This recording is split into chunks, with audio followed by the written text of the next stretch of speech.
Hello, everyone. It's absolutely fantastic you're still here. As you may have gathered from that introduction and from my mood of speech, I am not from this side of the pond. I'm from that traditionally withdrawn and unemotional race, the British. However, we do tend to think of ourselves, because we're on an island, as rather the centre of the world. I don't know if you've ever come across that famous Victorian newspaper headline, "Fog in the English Channel, the continent isolated."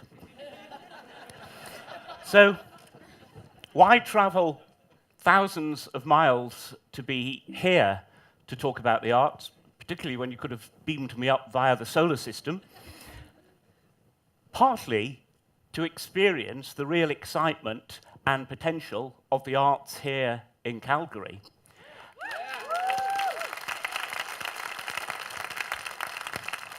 And partly because all our problems are the same.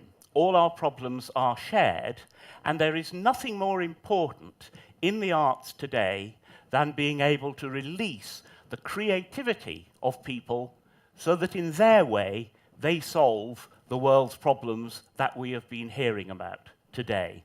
Because releasing creativity, nurturing imagination, and allowing people to speak with their own voice is one of the most important things that the arts is about and can be about, but the structures of the arts so often militate against it. And that's what I want, with the help of a few interesting pictures, to talk about in the next few minutes. So feel free to nod off if you want. The words that come to mind are those great words attributed to Barbara Hutton's fifth husband on their wedding night. I know what I've got to do, I'm just not quite sure how to make it interesting for you. When I walk out of my office in the City of London, I see there a Roman wall, 2,000 years old, a medieval church, and the massive towers of the Barbican Centre. That is old and new, ancient and modern, cheek by jowl, up against each other in the intensity of that square mile in the middle of the historic City of London. And we are very proud of our heritage, but too often it dominates us. Here's a magnificent grand hall of the Drapers' Company in the middle of London. If it looks vaguely familiar, it may be because if you saw the film of the King's Speech, it was pretending to be St. James's Palace. Here's a magnificent hall of the Goldsmiths' Company in the City of London. They've been there for centuries. This marbled hall is the fifth hall they've built on the site. And it is enormously impressive to go into that space, but doesn't it somehow say, this is not really for us, this is for those of you who belong? In the 19th century, if you wanted to go and see opera, you went to buildings like this. And that was an incredibly ennobling experience if you felt that you understood the art form. It validated those who owned it. But did it welcome in those who didn't? That's Paris, this is Vienna, and believe me, it is enormously impressive today to go in and experience the art form of opera in that space. It is fantastically impressive, but it takes a lot to cross that threshold. When John Lennon said that immortal line, "Those of you at the back clap, those of you at the front rattle your jewelry," he was absolutely encapsulating the social structure of the arts over far too long. And it hasn't gone away today. As cities want their trophy buildings built by trophy architects, we see wonderful creations like this new opera house in Copenhagen, designed by Henning Larsen at a cost of $500 million US dollars, probably the most expensive opera house ever built. But it's surrounded by water, it's really quite difficult to get to, and it is not a model of an accessible arts venue. Here's an extraordinary creation by Herzog de Meuron, the people who wonderfully recreated Tate Modern in London. This is in Hamburg. It's only half finished. It may never get built, but it's an art centre built on an island with access via one bridge, which has to rise every so often for boats to go past it. It has no subway station. It doesn't have quite enough cars for the number of people who go there. It's an absolute example of the arts creating itself on an island cut off from normal people. Some temples have begun to change.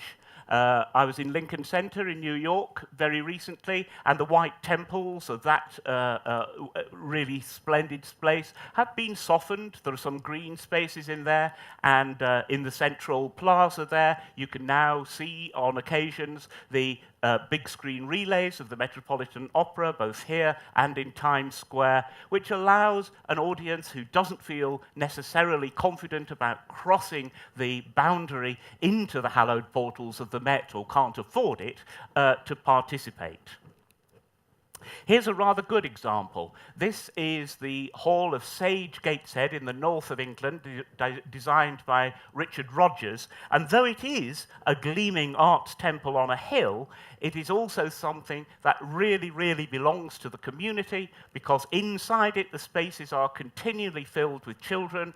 Education and learning is at its heart. There are education hubs and activities taking place there all the time, every day, and that is the home of the arts in this area, and it has become a magnet for people to gravitate to. So I hope you can see that what I'm getting at here is that there's a really interesting balance between the specialness of where we do the arts and how we relate to the arts, the specialness of the impact that it makes on us, and the accessibility and the welcome. This is all to do with how we live our life in our cities. Here's a particularly awful example. This is the Great Square of Somerset House in London, which until a few years ago was inhabited in its offices by the people who collect our income tax. And as a result, the square there was simply a car park. Now it's been transformed. There are fountains, there are places to sit, it's a welcoming arena for the public, and in the winter, there's an ice rink all through Christmas. Another example recently has been around our museum sector, with the Victoria and Albert Museum, the Natural History Museum, the Science Museum. They have recreated the road there so that it is a shared space between cars and pedestrians. Rather a dangerous innovation for this busy part of London, but there are signs that it may catch on, and it has certainly given the museums, which of course in Britain are now free and enormously well used and enormously patronised, it has given them a new openness. One decisive thing can make an extraordinary difference to a city. Here is the Millennium Bridge, invented just over a decade ago, leading from Tate Modern on the south bank to St Paul's Cathedral on the north bank. 4 or 5 million pedestrians now go over this bridge each year, and it has become an access point between the arts and the city. And as you see everybody piling across there, not only do you see the icon of St Paul's, you also see all those cranes which show quite how thriving at the moment in terms of development the City of London is. Christopher Wren meets Jean Nouvel, St Paul's Cathedral, with a whole new wonderful shopping centre designed by the French architect behind it. Now, by way of contrast, what's the place of the arts in this scenario? This is what the area where I work used to look like after the war. It was blitzed to within an inch of its life. And the Corporation of London, who is responsible for this whole square mile of the city, took the very bold decision that it would not recreate the old street plan, it would not rebuild the buildings as they were, it would create something entirely new, a utopian vision of living. And in the 50s, that looked like this. It was a machine for living of a quite potentially oppressive nature, but it brought together the arts, a conservatoire, residential accommodation and office accommodation, and this was the vision for the Barbican Centre. When it got built, it looked rather different, but by the time it was opened, it was deeply, deeply unfashionable because brutalist and modernist architecture had fallen off the map at that point. Ironically, of course, over the last 20 years or so, it's come absolutely back into the center of the picture as an iconic example of this unique style of architecture. Architects, families, and everybody loves living in these extremely well-made tower blocks, and if every other tower block in England had been made as well as these, there wouldn't be the many housing problems that there are. So within this urban framework, the arts were at the centre. Here is the concert hall in the Barbican, a couple of thousand people. Here is the theatre, 1,200 people. And wonderful urban spaces, including art galleries, cinemas, a conservatory, and this lakeside terrace with restaurants where people hang out. The only trouble is you cannot know these wonderful spaces are there if you're on the outside, because the Barbican, like so many arts temples, was built originally without a front door. Then they added a front door about 10 years ago, and that coincided with this whole sea change in how people want to receive the arts. And I think this is something we all share. People want to participate. They want to be close to the action. They want to be involved. And so what we did was to bring action out of that concert hall and that theatre, put it in the foyers, let people look at it and experience it and be part of it. Take it out of the foyers into the streets. And our young people who we have links with through East London, through families and communities, build that whole area of creative learning not as a periphery to the arts activity, but into the absolute core mission of the centre, so that we are now talking about world-class arts and learning. And turn some of the spaces on their heads. Here's a performance taking place in the art gallery. When we are building some new venues, as we now will just outside, we will give them glazed fronts so that people can actually see what's going on inside them, and we get away from the idea that the arts are in a sealed-off fortress. And that's common all over London now. People come to the South Bank to hang out, to be part of those venues along there that run from the London Eye along to the Globe and Tate Modern, and it's a fantastic meeting place.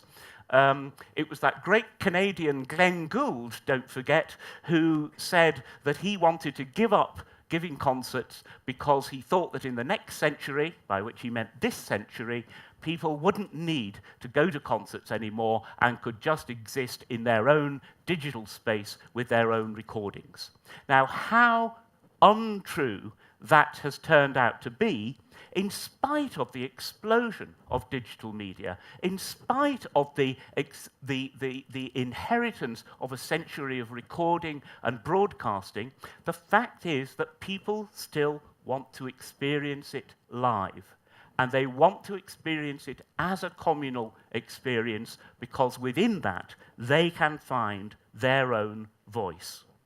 Here's a marvelous example of a temple that reinvented itself. This is the Royal Albert Hall, where I was lucky enough to be involved with the Proms over many years. And there are a couple of things you really need to notice about how unique this gathering is. This is about 5,000 people, by the way. But there on the bottom right, as you look at it, those are the standing people in the arena.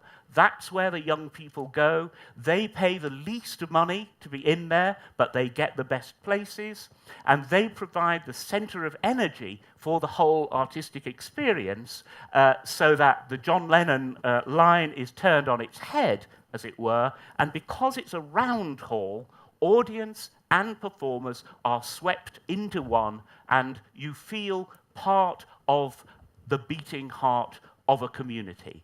And that, ironically, is the result of a 19th century hall that has been used in a really imaginative way.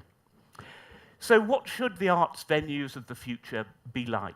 They should be places that people can hang out in, can use the Wi-Fi, can meet their friends, whether or not they are actually going to an arts occasion. And one of the things that we absolutely know about the young audience for the arts is that they want to be individuals. They want to make their own choices. And of course, through digital, as we've been hearing so much about, through digital, that is increasingly possible, and we are only beginning to tap the possibilities of a digital approach to the arts. There are foyers where, instead of being confined to the expensive seats or the cheap seats, you can actually mingle and have a sense of community with the rest of the audience. And there are spaces which can connect the arts to the everyday business of living and not say, keep off, this is only for those of you in the know. I'm sure in the future there'll be more temporary structures for the arts. The Serpentine Gallery in London has had marvellous pavilions each year, which are up just during the summer, and then they go away again and are placed elsewhere. This is one by Daniel Liebeskind. This is another by Frank Gehry. And it gives you a marvellous sense of the connection between the art that takes place in the gallery you can glimpse right through at the end there and the park in which the gallery sits. And it became a fantastic meeting place and a fantastic interchange of ideas. As we look towards a new period for the arts, I think that what people are going to want from the arts is totally, totally different from how it has been in the past. We can't underestimate, and don't get me wrong, I don't want to exclude the idea of sitting passively being part of a great performance. That is something in which the audience can be a co-creator, can belong, can be an active participant. But I think the feeling of wanting to genuinely participate, to genuinely be co-creators of the arts, is something that all of us need to take very, very seriously, and it opens up such a range of wonderful possibilities. The fact that we at the Barbican can not only welcome jazz at Lincoln Centre with Wynton Marsalis, as we will do in the summer, not only to give great concerts in the Barbican, but also to travel out to East London, to engage with communities and families and give free concerts and form an East London creative jazz orchestra which works away while they are not there, but gives an organic continuity to a release of creativity, as I was saying at the beginning, and a genuine understanding of young people's skills. And this combination of excellence and quality with participation and involvement is, I feel, a way forward for the arts. Because in the end, the people who matter are the audience. In the end, it isn't us, the institutions, with all our economic challenges and trying to build our brands, who matter. It is the audiences who we serve. And that's the miracle of the arts. The miracle of the arts is you can have a community experience. You can have something that is far bigger than yourself, that you belong to, but at the end of the day, everybody hears it individually. Everybody experiences it individually, and everybody is slightly different in their response. And that's the magic of the arts, and that's what makes us human. Come and see us in London. Thank you.